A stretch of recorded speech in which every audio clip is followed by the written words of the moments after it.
El agua, parte fundamental de la vida, protagonista en los edificios árabes y presente en cualquier lugar, como podemos comprobar aquí en los Alcázares. Pero no era un elemento único. La herencia de Al-Ándalus nos dejó mucho más, tanto que es prácticamente inabarcable en un solo programa. Pretendemos, eso sí, que al menos a través de las pinceladas que les vamos a mostrar, conozcan otros aspectos que nos dejaron esos 8 siglos de historia. Los monumentos, las artes, las ciencias, el vocabulario. La herencia que Al-Ándalus nos ha dejado es sin duda tan extensa como impresionante. Una de las máximas de esta cultura fue el saber, y algunos emires y califas fueron grandes eruditos que se rodearon de sabios y que al mismo tiempo pusieron la enseñanza casi al alcance de todos. El que busca el saber para jactarse de él, o para ser alabado, o para adquirir riqueza y fama, está lejos del éxito, pues su objetivo es alcanzar algo que no es el saber.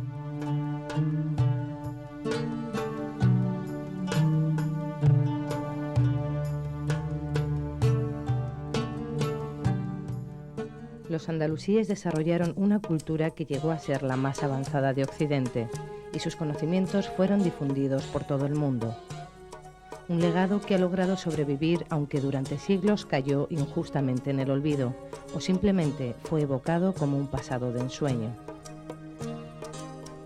El patrimonio monumental que nos ha legado Al-Ándalus consta de varios miles de edificaciones y restos arqueológicos en los que están representados los tipos más utilizados en aquella época.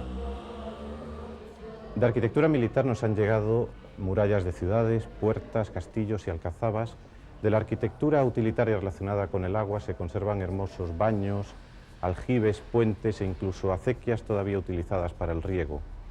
En cuanto a arquitectura religiosa, hay mezquitas y alminares reutilizados como iglesias y torres campanarios de las mismas, mientras que de arquitectura civil hay restos de hospitales, madrazas o alhóndigas.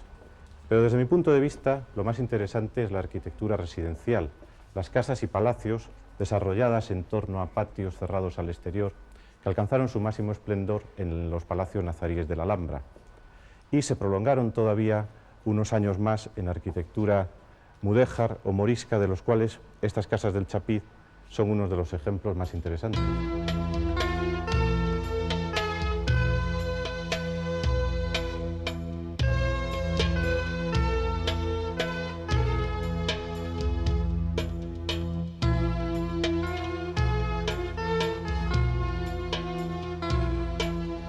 La vida urbana en Al-Ándalus conoció un enorme desarrollo. Córdoba en el siglo X fue la ciudad más grande del occidente, pudiéndose parangonar con la propia Constantinopla. A pesar de su aspecto laberíntico, las ciudades andalusíes obedecen a una estructura muy bien definida. Arterias principales enlazan el centro de la ciudad, donde se levanta la mezquita y se ubican los zocos, auténtico centro comercial, con la periferia a través de las puertas de la muralla. Otras arterias o vías secundarias, que a veces acaban en estrechos callejones sin salida, enlazan estas áreas comerciales con las viviendas, manteniendo el carácter privado de la vida doméstica.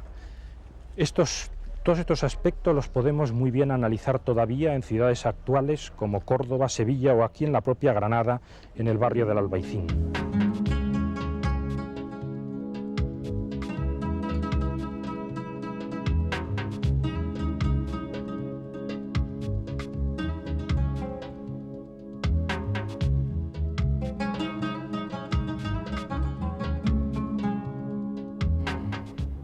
Andalusí fue un mundo en que tuvo mucha importancia la artesanía. Hoy, a pesar del paso de los años, se siguen manteniendo en nuestra cultura tanto sus formas como sus elementos. Florecieron en el campo textil con la introducción de la seda y con gran cantidad de telares. Hoy de todos esos telares nos queda muy poco, pero de gran valor, como son los que confeccionan las alpujarras, las alfombras y las mantas, no solamente utilizando los colores andalusíes, sino también sus diseños. Fueron importantes en el trabajo del cuero, de la orfebrería, del bronce, pero quizá destacaron en el trabajo de la madera, utilizando las incrustaciones no solamente de madera de distintos tipos, sino también de distintos materiales. Pero quizá en uno de su trabajo menos suntuario, pero también importante, fue el de la rejería. que formaban las celosías. Las celosías tenían como finalidad conseguir que ver pero no ser visto. Pero sin duda lo que el legado más nos ha dejado ha sido en el campo de la cerámica, sobre todo los azulejos y los alicatados. El azulejo servía para suelos, cubrir paredes, y el alicatado era el gran lujo. Conseguí, no solamente por su forma de fabricación, que requería la especialización de al menos 2 artesanos, sino por el todo significado simbólico que ello tenía.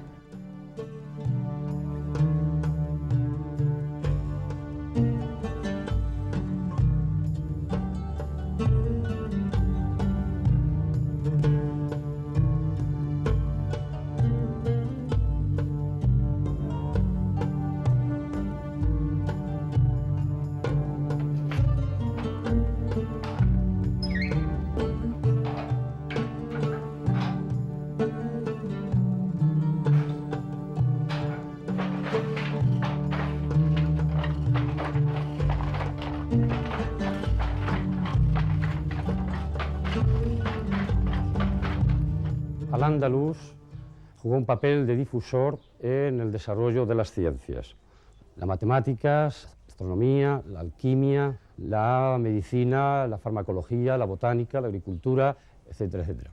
Quizás la medicina fue una de las que mayor desarrollo tuvo, y sobre todo en el ámbito de la cirugía, aunque de ello no tengamos grandes testimonios. Sabemos incluso que en el ámbito de las operaciones de ojos, las cataratas se operaban en aquellos tiempos.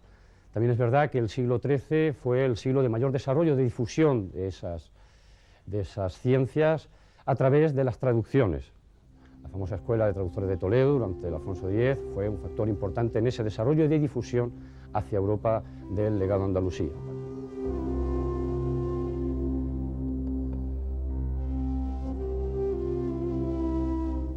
Del legado literario andalusí nos han quedado unas pocas formas, muchísimos silencios y tremendas mentiras. De las pocas formas que hemos conservado, quizá la única realmente viva sigue siendo el cégel, porque todos tenemos incorporada a nuestra memoria esa maravilla de las 3 morillas me enamoran en Jaén. El cégel, pariente del villancico, y el villancico también pariente de la jarcha, esa cancioncilla de amor, de soledad, de desamparo, que todavía nos sigue emocionando. Pero expulsados, silenciados, los moriscos se van a convertir en sujeto de 2 géneros literarios nuevos, el romance morisco, la novela morisca, cuyos representantes máximos, curiosamente, van a ser 2 presuntos judíos, don Luis de Góngora y Mateo Alemán. Luego vendrá el furor romántico, con su ensoñación, con su fantasía, inventarán una maravilla de Al-Ándalus que nunca existió. Pero la realidad es que nosotros no hemos recibido la herencia árabe porque somos incapaces de leerla.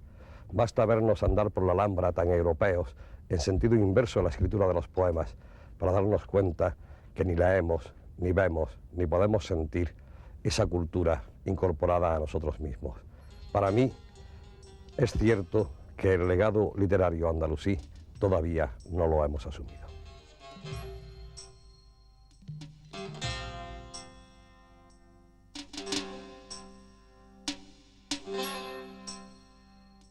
Alcazaba, recinto fortificado, azara, azar, flor del azar. El árabe es una lengua que no tiene nada que ver con las lenguas románicas ni con el latín, pero que es la segunda que aporta cientos de palabras al español, al castellano. No se puede entender nuestra cultura sin esas palabras de la agricultura, de la medicina, de la astrología, de las matemáticas, palabras llenas de belleza como la poesía, como la musicalidad, de aceituna, ajonjolí, ajuar, alacena, alborozo, alcalde, alfarero, alféizar, aljibe, aljófar, alquimia, ámbar, azabache, azotea, jazmín, nenúfar, ojalá.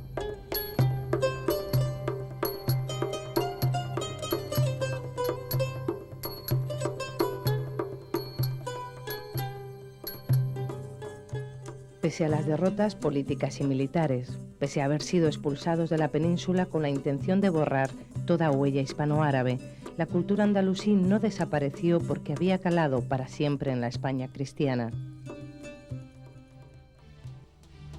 Es más, esa cultura nunca nos abandonó del todo y hoy es parte de las señas de identidad andaluzas.